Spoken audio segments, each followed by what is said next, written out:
Hey, this is Sergeant Beast Larson. How's everybody doing? Painting for PTSD episode 15. Can you believe it? 15 episodes. Got a special guest tonight. He'll be connecting here any second now. We were talking a little bit earlier. We know each other from a past job, but I'll get into that shortly. PTSD. Tonight's topic is, and I know that the thumbnail, I said something about remembering, PTSD is not letting go. It's what's the past not letting go. What's happened? It's the trauma. And that's the part that's holding on. It's not the person. So we're going to kind of talk about that things not letting go and when it pushes you too far to the point of suicidal thoughts and actions. But you just can't thumbnail and post and use those words when you're advertising. They kind of don't like that. So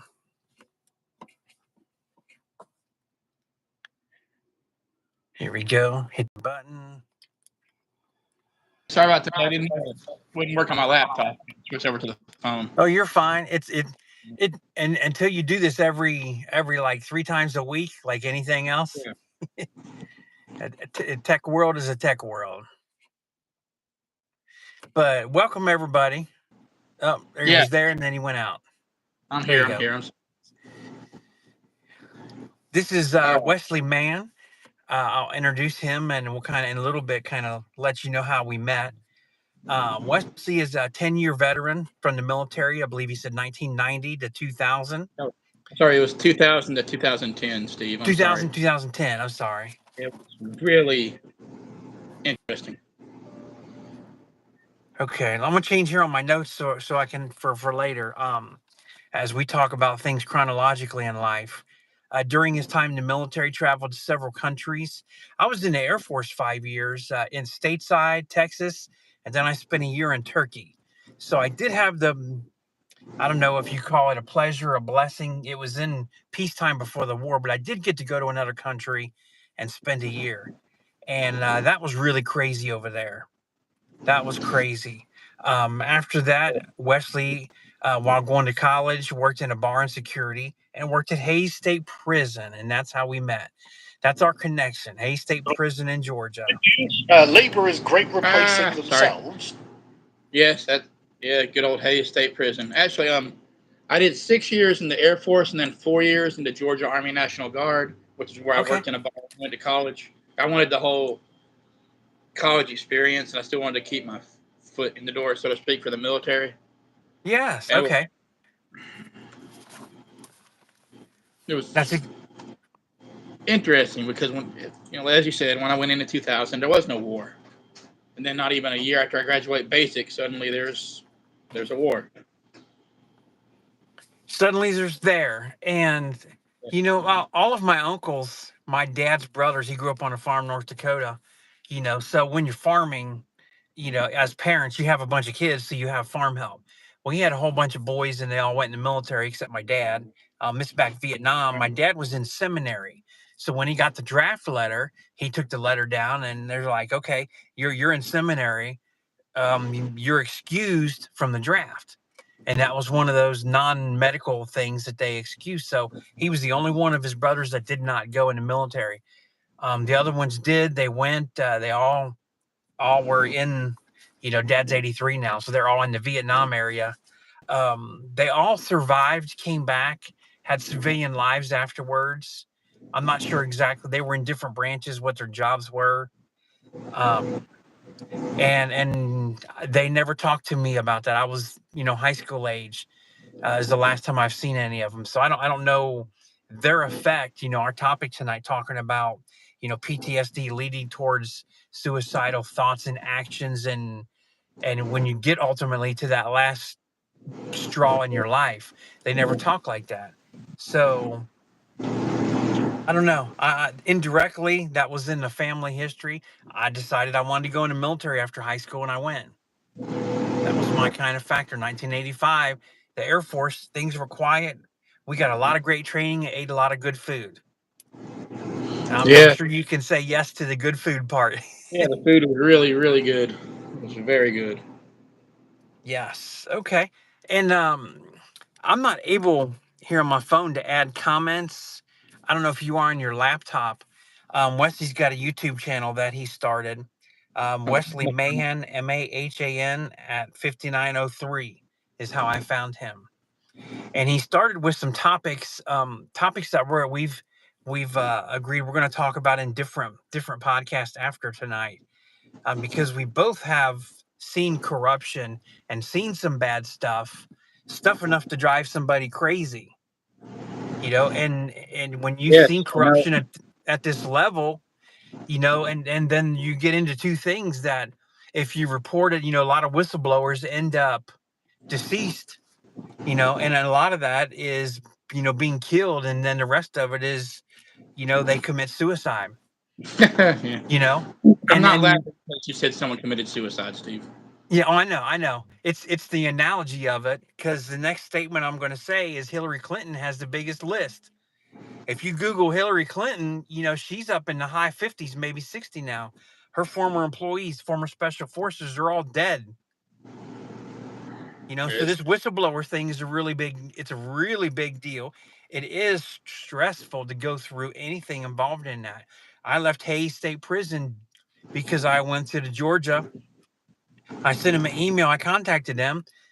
35, 38 days go by, no answer. I called my buddy who was high ranking that I knew from being on Tax Squad, and he checked, and the Georgia Department of Corrections, HR director, secretary, etc., together ignored my formal complaint.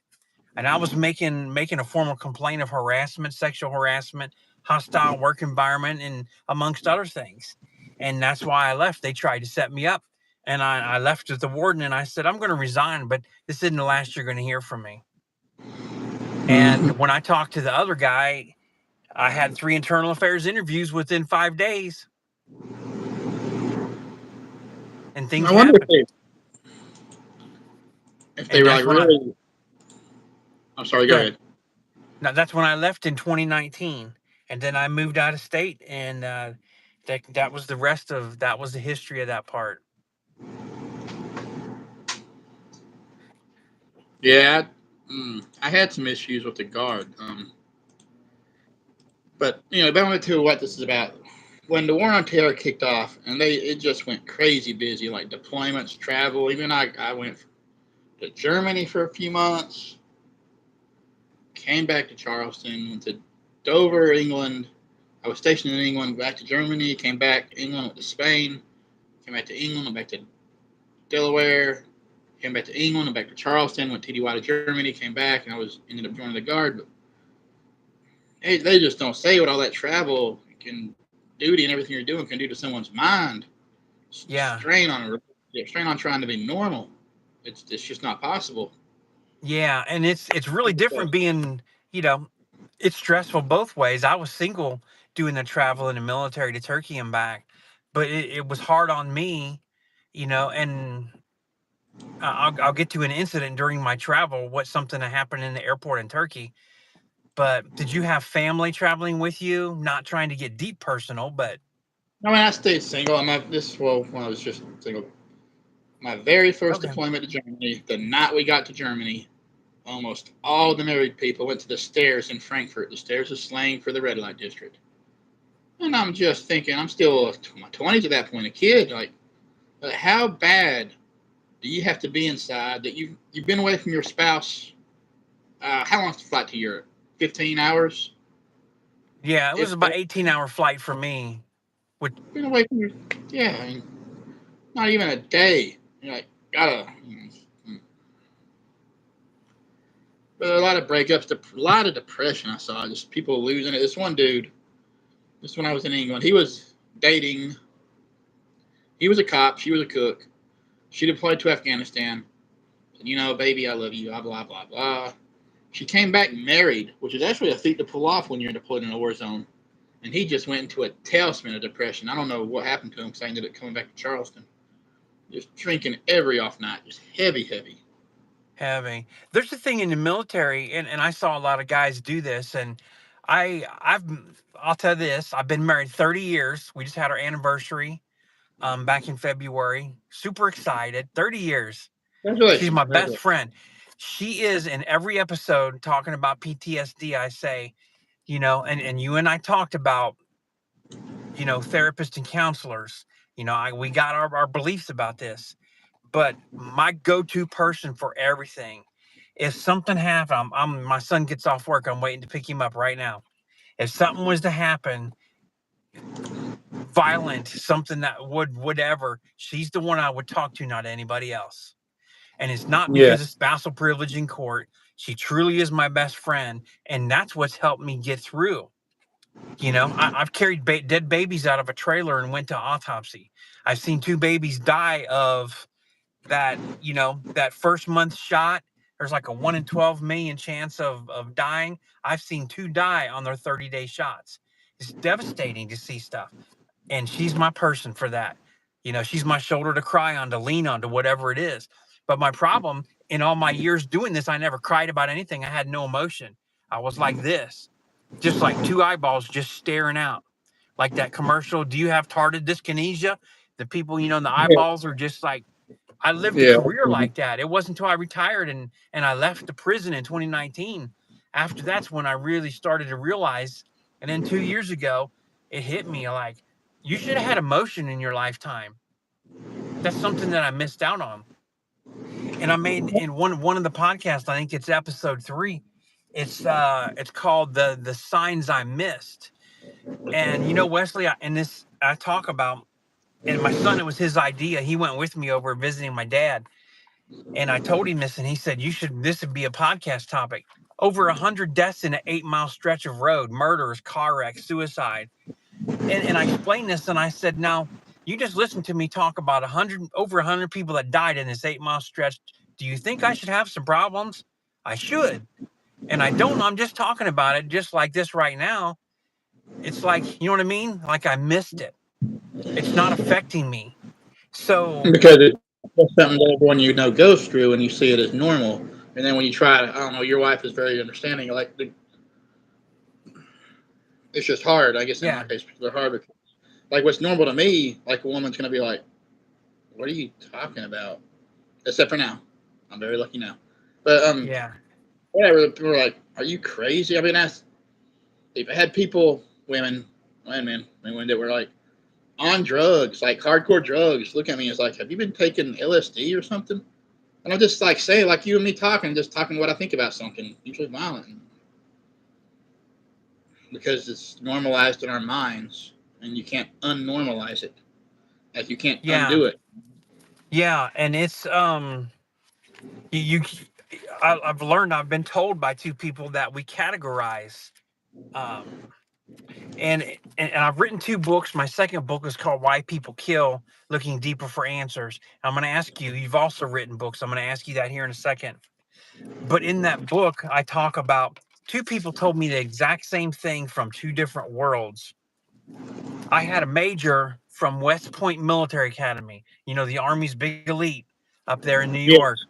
West Point Academy. I met him at the airport. I was working driving shuttle bus, just trying to find a nonviolent job, here. And I drove him, and I had the book, and he said something, and he asked me a question. He had come back, and I had time.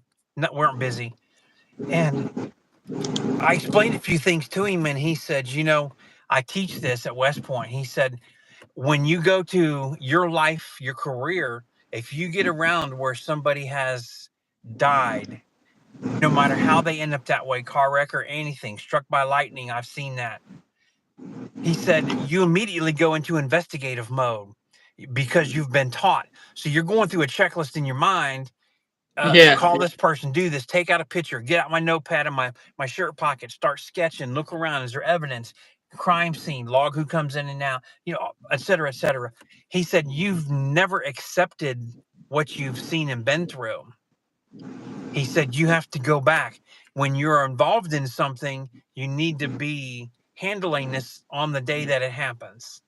Like, don't go to Uh, bed. Don't go to bed until you resolve it. Same rule as a domestic. If you disagree something with your spouse, your girlfriend, boyfriend, whatever, that special person, don't go to bed mad. He said, don't go to bed carrying this. You know who else told me this? That dude, and I can say he's passed away. Um, right before, about 6 months before I left Hayes, I got called in the warden's office and they said, look, we got a dude in here. And he was Hispanic and he was a hitman. He was an enforcer, but he had terminal cancer. And they said, where he's stage 4 cancer, he's very bad health. We're going to put him in with another guy that also has cancer. They're both over 50. They know each other. We've already talked. They agree. They're going to help each other. And we don't want anybody to know they got cancer. So I'm Yeah. talking to this guy, and he's telling me down in Venezuela, he was 8 years old the first time he tried to kill somebody. And I said, well, Yeah. why did you do it? Well, my mom was working. We didn't have food. We didn't have clothes. There's no man in her life. I was the oldest of the children, and they knew I liked to fight. So they gave me a knife and told me to go stab somebody, and they paid me. I said, okay, what happened? He said, well, I stabbed him. I said, what happened next? You're 8 years old. You're a little kid, you're 4 feet tall, trying to stab a grown up man. He said, well, he didn't die and he chased me and I got scared. He practiced for 4 years. He was 12 when he killed his first person. I said, well, what happened? Oh, I cried. I was upset. I did this. I said, then what did you do? Who'd you talk to? Well, the gang, the people. So he's in the gang and they're talking. They give him a joint and he smokes a joint. He drinks some alcohol. And he told me he killed over 50 people as an enforcer. And he said every day the exact same thing. Don't go to bed carrying that baggage. He said I would cry. If I was mad, I would punch the wall. I would punch something or I'd go beat somebody up afterwards. I would drink. He said, but I would always let it go before I went to bed. I woke up the next day as a new person. But that's I not found. something you and I were Sorry. never trained and taught that. No, I mean subconsciously, I found that doing a lot of like an hour or so on a cardio machine almost every day was kind of like that because it just drains a lot from you to That do was an it. hour of cardio every day. I used exercising and fighting, and as a police, I got in. I was on a SWAT team, and I left to be an instructor and teach self defense to police. So I got in as a baton, OC, hand to hand fighting, handcuffing instructor, everything except for the firearm and the taser. I taught, and I did a lot of teaching for new people, and that became my outlet. And then weightlifting and doing strongman powerlifting competitions. That was my, you see a bad situation, you see a lady, you know, we had a 81, 82-year-old lady got beat up in the rest area because the guy said, hey, I won a trucker, I won a lottery ticket. Let me show you. I won a bunch of money. I'm going to give you some. I'll show you. It's right over here in my truck. Then he beat her up and robbed her. She was going to Florida for the winter to be in warm weather, had $900 in cash. That was her food money for 6 months. She's going to live $150 a month for 6 months in food by herself. That's not a lot. That's $37.50 a week to eat. Yeah, that is. And she's like, I got to go back home now. I don't have the money, and I have to spend the winter up north. And that was mad. I go home and want to work out and go hit the heavy bag a few minutes. That's just what we did. That's how we resolved our issues. Yeah, just get it out of you. Get out of you. But this, talking about PTSD, there's a lot of things, and everybody knows this. People are victims of violent crime, sexual things. They've seen car accidents. They've been held up in a bank. They worked in a store, in a gas station, and been robbed. There's many things that cause post-traumatic stress. And what I tell people, I'm not telling them to rush to a counselor. I'm telling them, talk to somebody, though. Don't keep it inside. Find a person. And this podcast is for people to get on, to make comments, to say anything. Everybody has fake accounts on YouTube and Google, their Gmail. It's fake. People are on there, high tech 5,000, whatever, anything, skippity doo, Scooby Doo 50, be Yeah. anything. Just come on and say something. I've had people comment they've been human trafficked and been kidnapped. They've been a part of things. There's a prepper guy I saw fishing a couple nights ago. It was nice. He lives in New York City area. He was on vacation, but he's a guy that's about in his 40s. He witnessed a home invasion. They came in, they shot and killed some of his family, which is traumatic. And he also picked up a gun and used deadly force and killed the intruders. So he's got like what he saw and what he did. He's got two things in his life that are very traumatic for him. And it was nice to see him out just fishing and having a good time. Can't say his name just for privacy, but you just don't know what people are going through. But I found that I actually painted, and I've got pictures on. I got a Facebook page, an official page, painting for PTSD, and I got a picture on there that I It's on painted. Facebook. Yeah, it's on Facebook, painting for PTSD. I'm gonna look that up. And I also actually I got my order in. I'm waiting for I got an online store set up by a local vendor. Didn't cost me anything. It's called Green 13. And Pat, the owner, Green 13 is because his son was killed by a drunk driver. And it's been over 10 years ago. He was in high school, but he played hockey and his jersey number was 13 and his favorite color was green. So Pat started this That's cool. company. He was a Yeah. big marketing person, and he he's got this company, and that's what he does. I don't want to get too Now, much light. now, So do you he think got this. survivor's guilt? Do I? Do you think survivor's guilt can cause PTSD? There's this story. I've only told a few people this. Guess I'm gonna tell a whole lot now. But when I was in Afghanistan, I was that guard unit. I was attached to a commo because I was originally infantry. But about 2 weeks after I graduated infantry school, I was hit by a drunk driver, and they reclassed me. Because I never recovered from it. Ah, So they came into our section one time. We were based near the base was called Black Horse. It's obviously gone now. It was near, and they asked for one volunteer from communications to go on a mission to I cannot remember the name of the province. It was out there, like okay. out there, part of where they would just anyway. And like me and one of my buddies that I went to a part of the satcom school with, both volunteered. We raised our hand, Yeah. and obviously we can't both go. So we kind of like talked about it, and I had already been selected to go work in Kabul for a month at some different bases. That's doing security for Dynacor that was being paid way more than us to do security. Didn't make sense. So Jeffrey goes, and there's a memorial to him in Calhoun now. But that was like the last time we ever talked to each other, and that Yeah. bothered me a very long time because he died on that mission, and like we both volunteered and we talked amongst ourselves, and he decided he was going on that one because I was going to Kabul, and that bothered me. Like it put me in a self-destructive mood. I was like all the way through going through college, like getting just irresponsibly trashed on the weekends, but still passing because it was like a functional, basically alcoholic. Like even at Hayes, I had a DUI while we. Yeah. But our good friend Rickmar said with everything going on because I got a DUI in the middle of nowhere, he was just like, dude, just forget it, forget it. I was working tier 2 at that time, but that was one. That was well, finally that and some other things finally started to snap me out of it because I think survivor's guilt can cause PTSD because especially in that case, Jeffrey had a wife and a kid, and I'm single and whatever I want.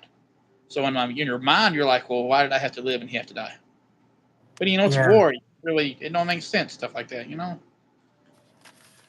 But I really tore me up for a while, like a Yeah. long while.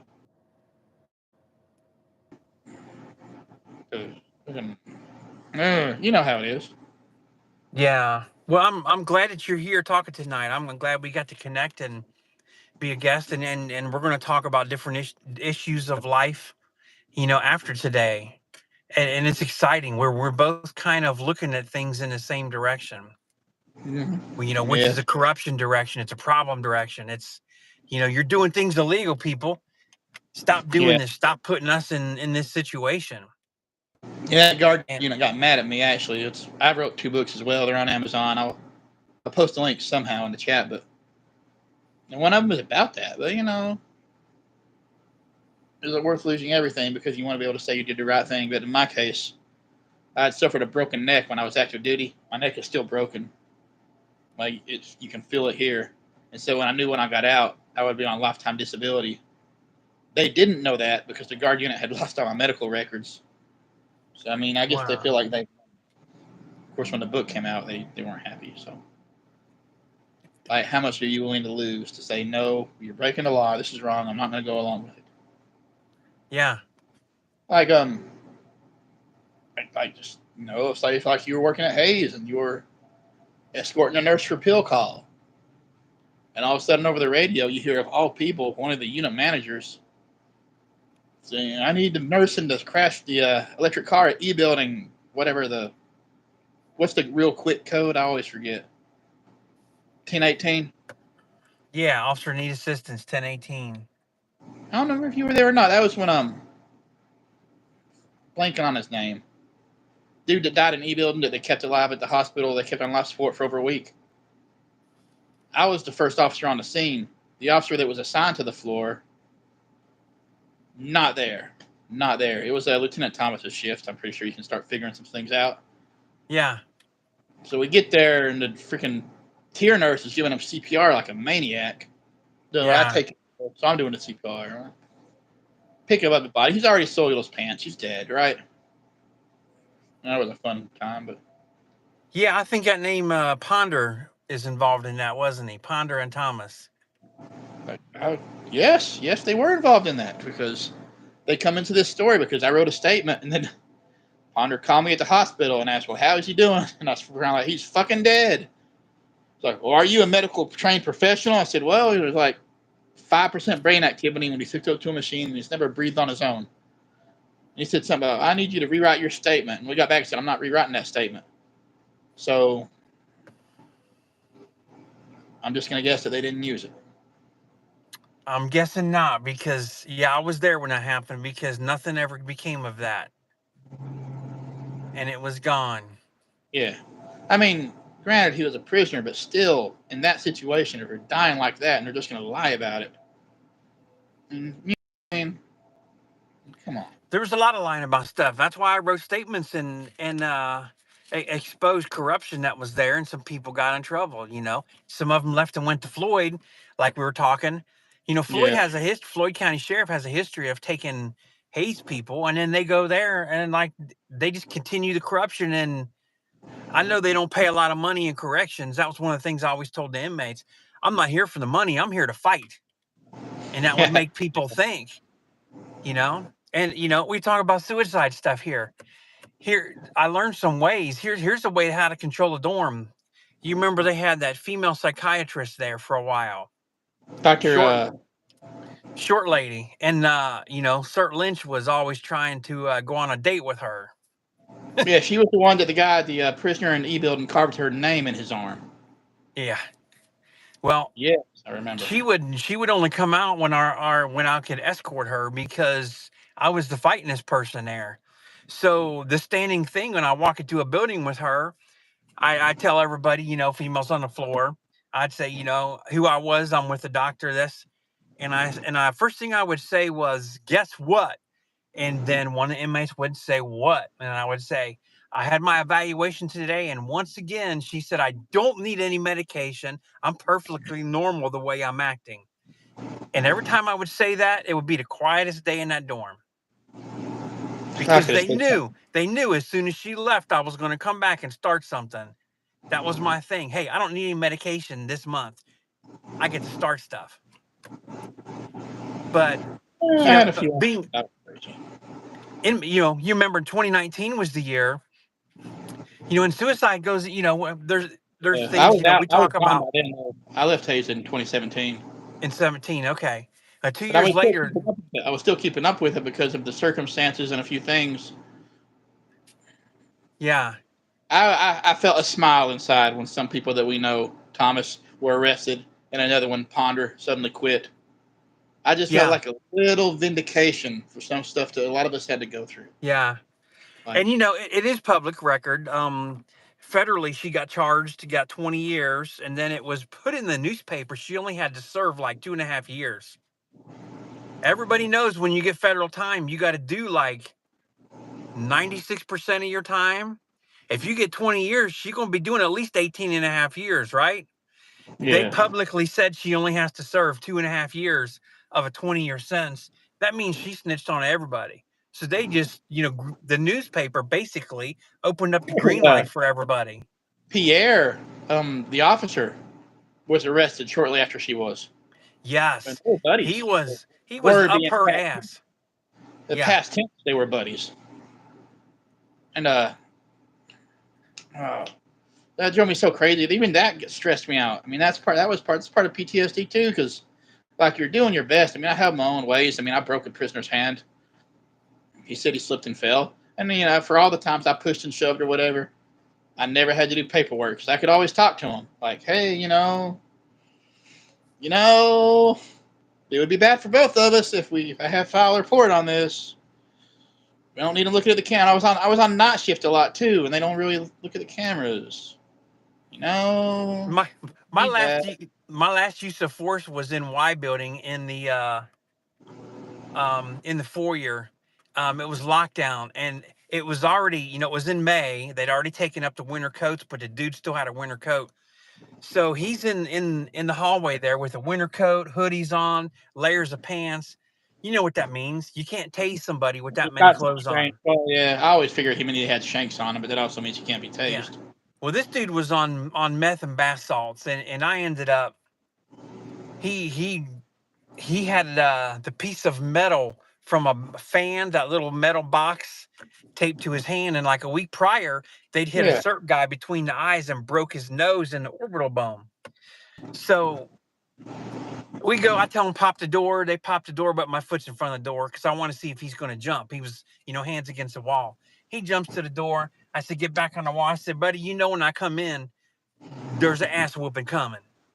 Get on the hands on that wall and you don't move. We're going to cuff you. They opened the door again. He started to turn. I grabbed him. Gerber slap, popped his head on that door, and I just started cranking on his head. I said, hands up here, because the other two officers were former Marines, and they're yelling he's got a weapon. So I hit him. Then they get one cuff on him. Then I see he's swinging his arm. Now he's got a weapon plus a handcuff swinging. So I put him on the ground, armbar takedown, basic textbook stuff. Put him on the ground, continue to hit him, get cuffs on. Then we get his coat, open him up, his heart's racing. He didn't die. But Ela tried to get me in trouble, called everybody, called the governor, everything. I'm commissioner. What was he by then? Was he captain by then, or was he unit manager? Yeah, he was the captain. He'd got off cert, and his whole plan was to have all of the cert guys make sergeant, be on different shifts so we can control the inmates. Have control of the phones and the drugs, stuff like that, and kind of work on the same page. Well, he turned against all of us at that point. Funny thing is, when you got 8 cert guys promote to sergeant, and within 2 months after getting promoted, 6 of the 8 quit, there's a problem. Yeah. Well, I didn't quit. The other one, I got to think of his name. Short guy, always had big forearms. I can't think of his name. Always working. He was an Army Ranger. Was it Porter? No, not Porter. He was like short, about 190 pounds, always working out. Like, looked like he was always on Tullis. You remember Tullis? What was he? 3% body fat? Yeah. That's because of what he injected. Yeah. In the parking lot. That's another story, but anyhow, those guys left before it drove them crazy. And one of the reasons I left, this is going to Floyd, and some of them were arrested now, but it was getting to a point where you're running out of officers. I was running out of officers, and I knew wouldn't snitch on me. And then when they had the idiotic idea to only have level 5 and 4 prisoners there, so I start running out of inmates that I also know won't snitch on me. And I'm not, I wasn't bringing anything in, but I just had my own. I'll show you. Yeah, my son jumped in. When you got your own way of doing stuff, it's like order. It's like, I don't care what the warden said. I care about this is my little dorm we're in. And then you just start running out of people you can trust. Yeah, we're going to go this way and then out to the light and turn left, like we always do. Yeah. But I was telling you, so I get the call the next day after this incident. You need to come in early. I was on evening shift, 6 o'clock. You got to come in. You got to meet internal affairs at 4 o'clock. I knew it was going to happen. I told my wife. So I come in. I go in there, internal affairs. But what they didn't know was the internal affairs guy and his supervisor. I was working undercover for them for 3 months to expose the corruption. So they go through, they asked me the questions, I answered, and they Yeah. asked me, did you strike the inmate with your fist? Did you punch him? I said, yes. They said, about how many times? I said, well, when he was standing up, a whole bunch, and when he was on the ground, a whole bunch. Well, how many's about a whole bunch? I said, well, I'd say at least 30 times. But when we got both cuffs on, I stopped and I set him up. The use of force became a medical at that point. There was no more need for, and I said, by the way, the 2 weapons that he had, legally I could have killed him for what he was doing, but I didn't. I just hit him in the head, and he's got a boxer's cut. He'll need some stitches and he'll be fine. When they got done with that short interview, they thanked me. They said, on behalf of the commissioner and governor, who was called by somebody here from the prison, they want to thank you for protecting and no officers being hurt.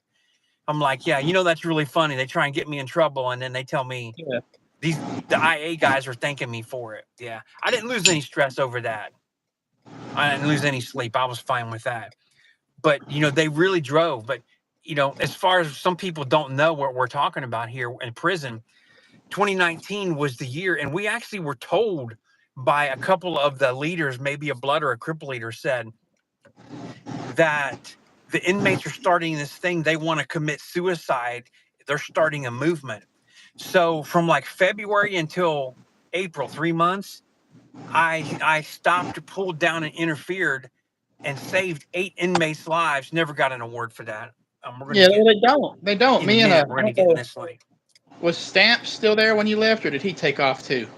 He was already gone, and he was doing the oil rig stuff down in Texas. Yeah, because me and him one night when he was over tier 1, it was during Ramadan, which I love Muslims. I mean, It's about I half a respect Muslims. mile I don't up like the way here the state of on Georgia the did right Ramadan. after the truck stop. I'll show you. The way they did Ramadan at Hayes was it was trouble. It was always trouble, It was always trouble because prisoners do what they're going to do. If you can get free food, I would do the same thing. Yeah.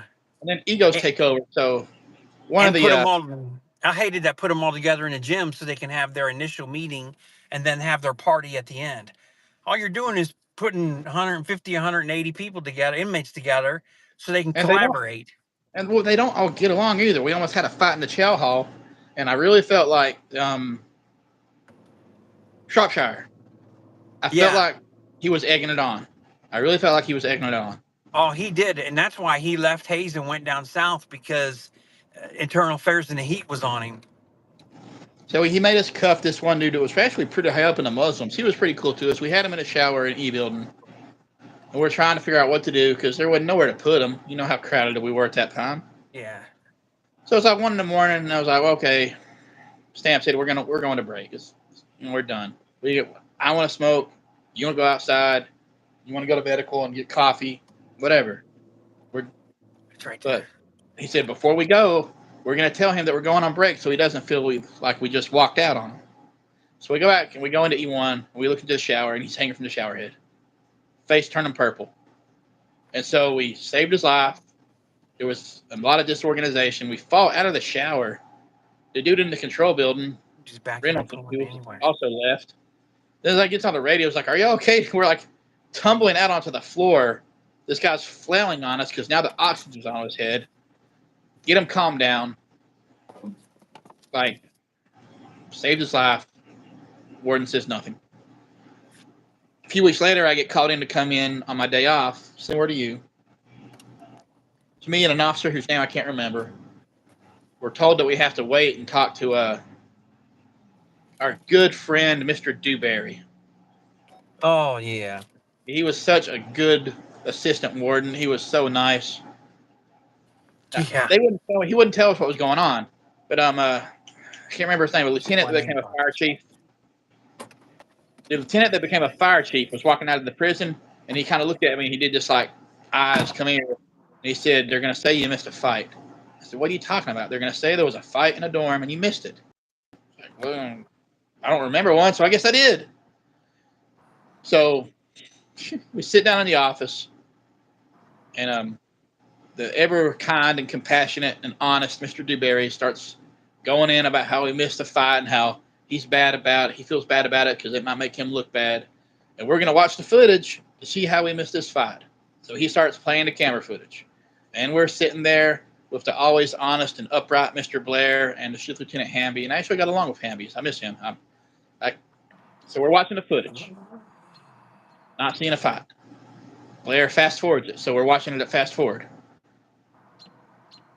No fight. Watch it for a lot longer. He puts it on like 4x speed. No fight. Yeah. We're getting close to shift change, like on the footage. No fight. We get past shift change. Day shift is now there. No fight. And at this point, Blair, I think, just figured, okay, I'm going to save my skin. He stops the footage and says, oh, it took place in that cell. It just happened. It was past 6:30. And I'm thinking, like, like I need this stress already on top of all the other stress, you know? Yeah. Yeah. Like, why most of us have drinking problems or suicide problems or like have trouble relating to people. You can't trust anyone. There was no fight. What it turned out was the dude had made a bet on an NBA game, lost, didn't want to pay. So during lunch, he went up and told the honest and upright Mr. Dewberry that he got beat up and had to get out of there because he knew if he went back without payment for that bet, then he would get beat up for real. Yeah. So like putting himself on the door kind of thing. Yeah. Yeah, we called him. We said it to his face on the CERT team. We called him Warden Dingleberry. Yeah. He wouldn't, because we were in CERT. He didn't say anything. But the points you're making, Wesley, are excellent. They're incredible, because it lets people know, hey, why are all these police officers? You remember after George Floyd incident, all of a sudden there's a lot of heat on the police, lawsuits, the stress Yeah. police are going through. You just Let's make talked it work. about they're trying to cover up fights. They're trying to cover up dead inmates. And here you got a Lieutenant Ponder. I won't mention his name, but Ponder. His girlfriend, when I ran for office, wasn't even there, wasn't even in a dorm, and tried to badmouth me, 400 miles away in my election on my Facebook page, I and say, remember that. didn't you leave the control room? And I said, no, I didn't leave the control room. I opened the door and I had 1 foot in and 1 foot out, and the inmates were more than 15 feet away. I didn't leave the control room and leave my post. The door didn't shut. I still had half my body. It's none of your business. I saw what I Ponder said, did in Tier 2, leaving the control room. Come on. yeah. I was there. So, but they want to cover this stuff up. And then all of a sudden you have police officers. We didn't have any suicides, correction officer suicides, when I was there for 4 years, but I was told a lot of bad things by officers that were suicidal. But Georgia did have officers committing suicide in the parking lot at other prisons. Yeah, I read about 1 or 2 of those. I talked to 2 guys in Canada. They both have the first name. I got to be anonymous though, because there's problems. But I met them because they made posts on Facebook, and I connected Messenger right away that were suicidal posts. Hey, I don't feel like living anymore. And the second one said, the comment was, I had a bad day yesterday. In the kitchen, a bottle of whiskey and a gun in my hand. I didn't want to live. The police were there. So I sent him, I looked him up, looked at his profile. He got a lot of pictures and photo and stuff. It wasn't something somebody just like made up a name and put one photo on. They want to be your friend kind of deal. And I Yeah. said, look, message me right away. He messaged me. But in my message, I said, hey, there's people that are here. I deal with this. I was trained as a police officer in critical incident debriefing. I said, message me, call me on Messenger. He called me the next day and he said, is this Steve? And I said, yes. And I saw the name and I said, thank you for calling. And he said, why did you do that? And I said, because you need help. I said, I have no license on my wall. I said, but I got 2 ears. They're big. I got a brain and I got a mouth. I know how to shut and I know how to listen. I said, talk. We talked over an hour. This was 3 years ago. I still talk to him. The other guy, we've talked for 5 years. The corrections in Canada is out of control. The corruption, the stuff. The stress is worse than Georgia? There's the things they told. They actually made a documentary about how the special teams, the tactical teams, were murdering people, and then pinning the murdering inmates. I say, I've been away from the prison now. They were murdering inmates and then pinning it in a use of force against officers. And I asked this guy, hey, is this stuff true? And he said, yes, they tried to do that to me. That's why I can't talk. I got a few years left and I'll retire and I'm leaving Canada. They got some tactical guy, like a CERT guy. He goes, does stuff, murders the inmate, and then tries to blame an innocent dorm officer on it. And that was Yeah. normal up there. The stress. Civilian world. Let me change subjects really quick. This is kind of important. My daughter graduated high school. She's several years ago. We were in Michigan at the time, her senior year in high school. And this is important because the county next to us, I retired from Boone County Sheriff in Kentucky.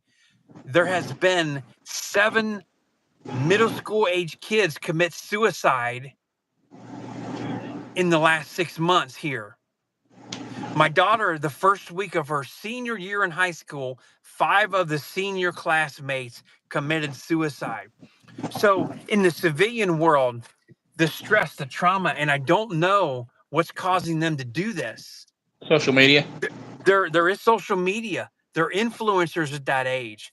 There's packs. There's suicide packs, just like a pregnancy pack. Hey, we got 15 friends. Let's all get pregnant in the 8th grade, and they go do it. Folks, there are people to talk to. You don't need to commit suicide as your way out. That's not your way out. My daughter still talks, and it still bothers her because these were some people in her classes. She saw all 5 of these that committed suicide her senior year, and it still bothers her.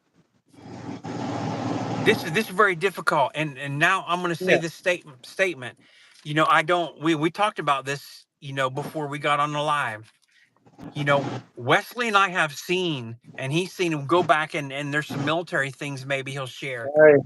Fine. We have seen. Oh, there you go. You got a cat. I'm not at home yet. I don't have any pets in my face, but we have seen people at their absolute worst.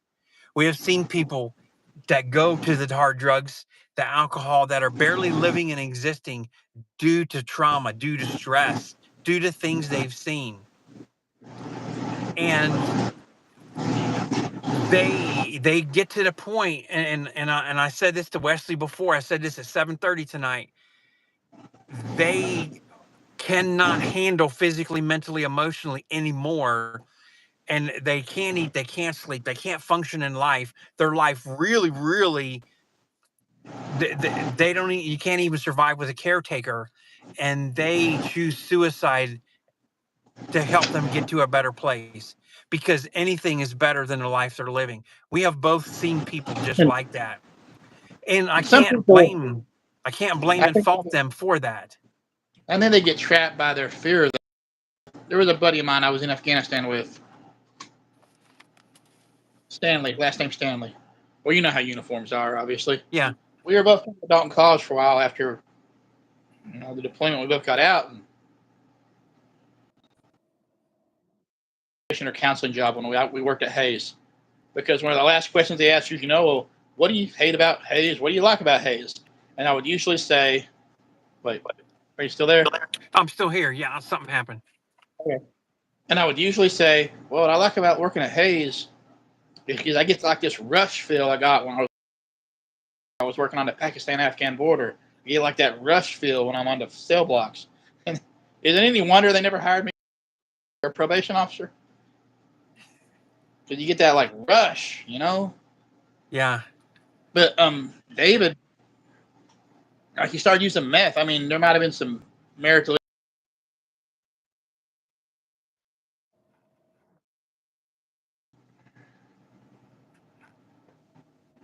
You know what I mean?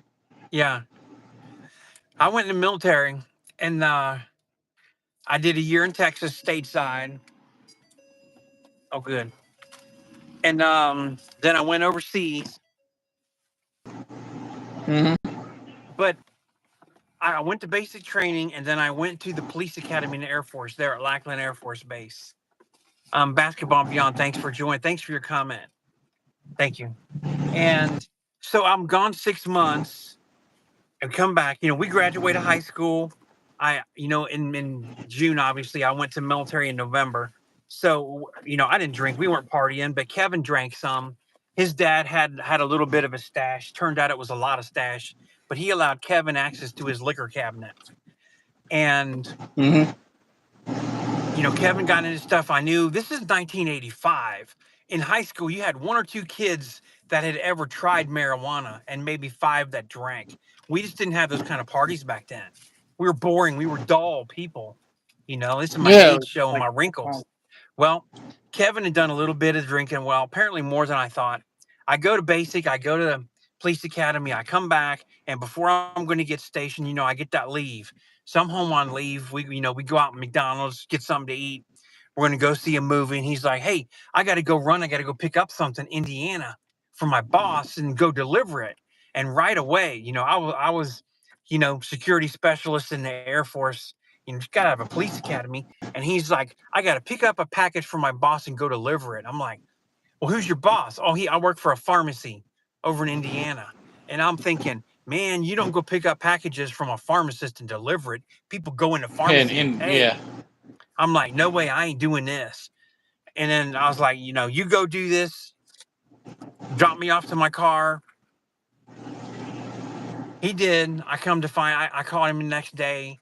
I kind of said, man, I ain't like that. I ain't getting involved in all that. I ain't ruining my career.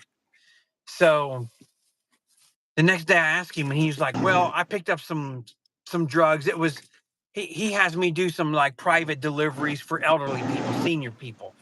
And when he's talking, his head's going like this. He's giving me this head bob. So he's trying to tell me it's okay in body language, right? I had basic body language in the police academy, so I know something's up. And I go back to the base. I'm down there. About 2 years later, all of a sudden, I don't hear from him. I said, you're going to get involved in my drug stuff. We can't be friends. We can't talk. You're going to ruin my career in the military. So I'm on leave before I go to Turkey. I run into one of the guys from high school. I said, man, whatever happened to Kevin? He's like, well, Kevin got into drugs. That pharmacy guy, he was from another country. I won't say which country or anything, not to point blame, but he was not from America. This is in 1986, 87. Kevin was running big drugs. He was running big drugs, marijuana, ecstasy, and meth. Yeah. And Yeah. I was young, Kevin had an apartment with another guy, and Kevin wasn't at home. His roommate was at home when the DEA hit and the FBI hit. They did a raid. They had drugs in there. They had a bunch of stuff in there. His roommate gets arrested. Kevin sees all this and he's like, I'm not going to jail. He goes to his mom and dad's house. Well, his dad had passed. He had cancer and passed. So it's just his mom alive. They had dinner together. Mom went and took a shower. And my buddy Chris told me that Kevin went downstairs and hung himself in the laundry room. My best friend in high school, we were a marching band together. 3 years, we were tight. Like Tom Sawyer and Huck Finn. We just didn't get in any trouble. Yeah. He wasn't going to federal prison and he hung himself. My best friend in police, there were three of us. And I talk about this on the other podcast. Mike and Danny. We were the ones when the bad people need the child molesters needed picked up, the murders needed picked up. If SWAT wasn't going, we were the ones that went. Mike, he went over to another. He was a policeman. He retired from our department, went to another agency. He's in another agency. Before work, he's visiting his friend Jason, who's still a policeman. Talks to Jason, goes out, gets in his police car, and commits suicide in a police car. Danny overdosed on heroin because he left. He had, yeah, we got to go out that way. Depression, everything, cut the wheel the other way. Yeah, there you go. So Danny leaves, bad stuff. Danny was involved, like he would go to domestics, get the dude arrested, and then go back and try and counsel the female. And his counseling was verbally and physically and sexually. That was his intention. I'm like, man, you get out. You don't need to be a police doing that. Well, they ran him off the department for doing that. They told him, leave or you're fired. And so he resigned. That's just corrupt. It's despicable. You don't be a policeman and go back and try and sleep with the domestic violence victim. We're gonna turn right. Just wait for them. So Danny, he leaves. working at Gold's Gym on steroids, gets injured, has surgery, pain medication, it runs out. He starts street drugs, buying oxy, buying whatever. He was found dead, but he actually, before he died, because he had a bachelor from the Army, he used that, I can't think what that's called. What was The that GI Bill. college The thing? GI Bill. GI The Bill. He GI Bill. used that, finished his degree. So he got a job at a local, turn right here. He got a job at a local community college teaching law enforcement. And they said, we'll pay, you can get your master's for free as long as you complete it within 3 years. Well, Danny was smart. He did his master's in a year and a half. So now he's teaching a 4-year bachelor. They found him in his car with a heroin syringe in his arm and, still had a tie off on. He knew what he That's was horrible. doing. Yeah, we'll Yeah. get there. And so this has been this close to me. And unfortunately, like we said when we began this 55 minutes ago, we were trained how to deal with death in a way that we never emotionally accepted the loss until later. And then it hits you later. Yeah. So I tell people, hey, and the people that are on, thank you for listening, everybody, right now.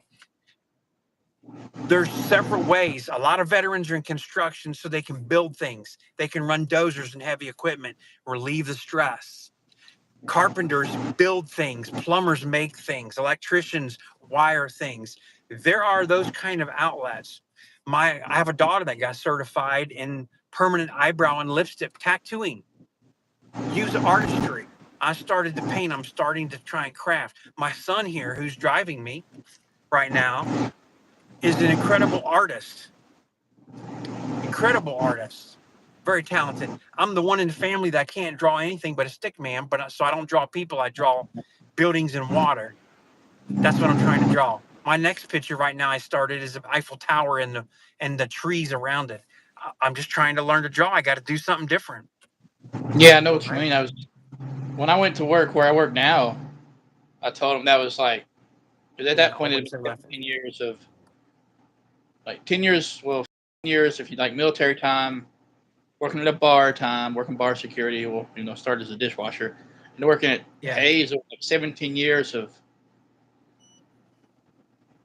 like a job where you can just go in and you can hit someone or something, or it's a different environment. Yeah. So when I got the Volkswagen, I was so wound up I wouldn't even tell people my last name. Yeah, when you told me that last name, I chuckled because I know exactly. I came back here and I'm like, I didn't tell anybody on Facebook where I was, what state I went to. There's like 2 people that know where I went until I ran for political office and I posted, because then I ran and then it was in the county. So it's not quite as much a secret anymore. But, even though I had spine surgery last year, I've just bought more weapons and bullets. I got my to-go box in here. You don't want to come around my vehicle because everybody and you and your family is going to die if you get close. I don't have to stand there and fight anymore. I'm just going to be dispensed. Hey, the bones get old. Trust me, I know.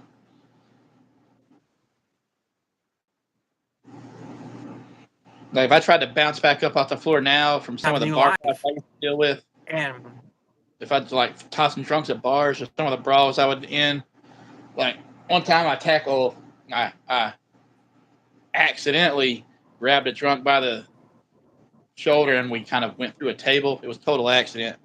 If I tried to do that now, I'm not getting back up. There's no way I'm popping back from that. Yeah, right before spine surgery, I fell down a few times that I couldn't get up. And I'm like, honey, I've fallen and can't get up. It ain't funny. Yes, it is not funny anymore. But speaking of this, it's a good time to mention again, everybody. If you put that in a comment, Wesley's YouTube channel that we're going to work on together and some things and talk. Wesley Mahan, Mahan at 5903, you'll find him. And he's talking about some of this military in the books that he's written that are on there. So everybody check that out. You all already know my channel, Sergeant Beast Larson. But pretty soon, I've put the shirts out, Wesley. I'm going to, I'll get them in and I'll have some on. But I'm going to take a break from this podcast until I believe it's Thursday, May the 1st. I've done 15 episodes. I've kind of relived some stuff. And I kind of want to just take a break, going to take some advertising to a new level. I want to get some digital stuff involved in this. Have some merchandising will be there. I'll have some hats and shirts I'll be wearing to advertise this. And I'm trying to invite myself because you know how you want to get something done in a prison, start the rumor yourself, right? Yeah, I yes, I've always known. started that rumor I was going to be the next CERT commander. And then Warden Sprayberry come down and said, "Why are you going to be the next CERT commander?" I said, "Because I said so. I told the inmates. That's a fact." I said, "You you Sounds need good. you need a Sounds right. different person. I'm the most qualified. I got the background. I'm going to be the CERT commander." He said, "No, you're not." I said, "Well, we'll see. Keep this in mind because the one you got right now is about to fail." But anyhow, just going to have some take a little mental break. You and I will talk. We've got a couple topics that we've talked about. I told you that I would love to have you be the opposing conversationalist in this. Yeah. So we're just going to talk about something that doesn't involve death, and feeling this way. But it really is tough. We talked about school. We've talked about the traumas in school. School is terrible. I tell my son, I'm happy that he's graduating, but I'm sad because my youngest is 18. He's over 6 foot, really much taller than me. He's ready to go begin a new life here in June in 2 months. We just have little animals. We got grandbabies though. But I think your mom's Yeah. gonna take this graduation really hard, isn't she? He's like, yeah. But school was really hard for him. The things, and it was as much the faculty and staff as it was the students. And Well, I they're not. regularly, I think that causes some of the depression and PTSD in people that are younger, way younger than us, like teens, and because they're not allowed to be teens, they're not allowed to be stupid. They're not allowed to be stupid. They're not allowed to fight. well, his school, we still get the reports. He's homeschooled. There's the Oh, number of fights and drugs in the school are unbelievable. I remember he called me 2 years ago when somebody pulled a fire drill, and he said, "This school is so ridiculous. I just walked down to the grocery store. Can you come pick me up? This day is just terrible." And I know what was going on. I said, "Yeah." I went and picked him up. Like, it's just time for you to go home early today. You remember that day? He had just well, had enough of that school. I'm a very big proponent of homeschooling and pod schooling. Pod schooling is when a bunch of families get together and hire a teacher or two, and they help the teacher. Okay. It's healthier mentally for the students.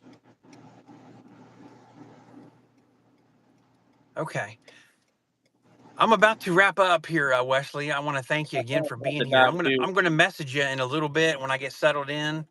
Just right. kind of about your schedule and to set up maybe another one of our conversation discussions online we're going to have to be in the next 5 to 7 days. We'll talk again online on another Yeah. topic.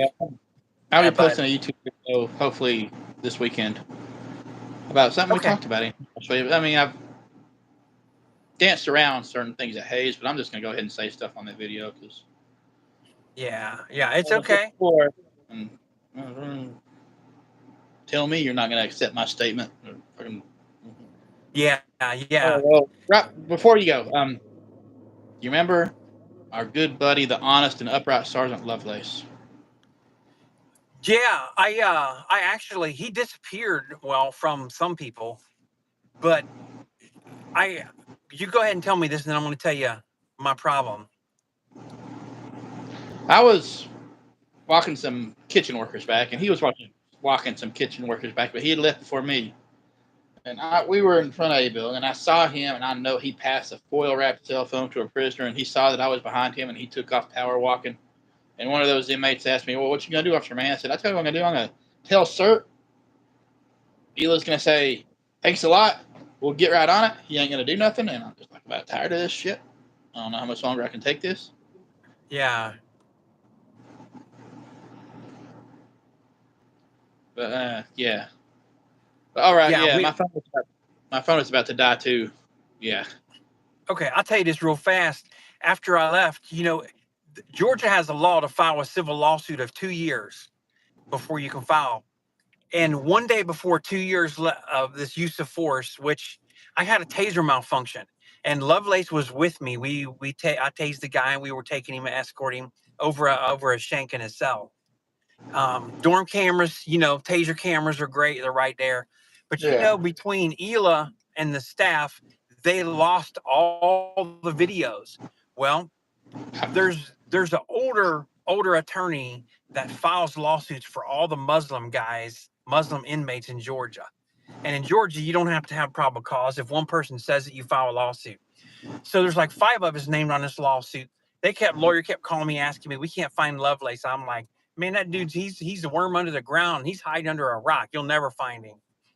Anyhow, So he they quit. So he did leave the prison. He left the prison. Yeah, he left the prison. He was doing some kind of civilian contractor work or something over there in Rome area, but nobody could ever find him. Like, he was staying with the family of a family, and I think he was divorced.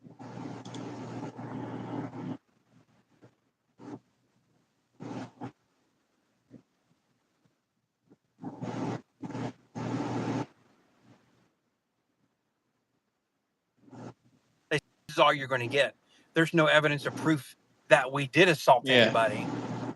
He was a dark-skinned black inmate. The medical exam showed no injury to his body after the use of force, so there was no proof.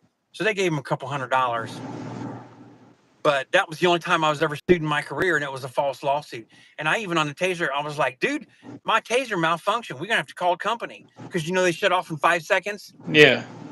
Well, guess what? Didn't. As trained officers, and this when you're shooting at the range and you're shooting, you count bullets, right? Yeah, I remember. I've tased a lot of people in law enforcement and police and in correction. I would count the seconds, and all of a sudden, I realized I counted. I said, "Hey, Sarge, this thing's been going on for 13 seconds. Something's wrong with the taser. It's broke." And the inmates were laughing about it. Everybody laughed on camera, and they lost all the stuff. But anyhow, it was pretty fun. Yeah. Yeah, it's not mine. Okay, yeah, my phone is about to die. Crap. I'll message you back. I'll reply. Thank you, Wesley. Thank you. Hey, thank you. We'll get it together in about a week. All right. Thank you. You too.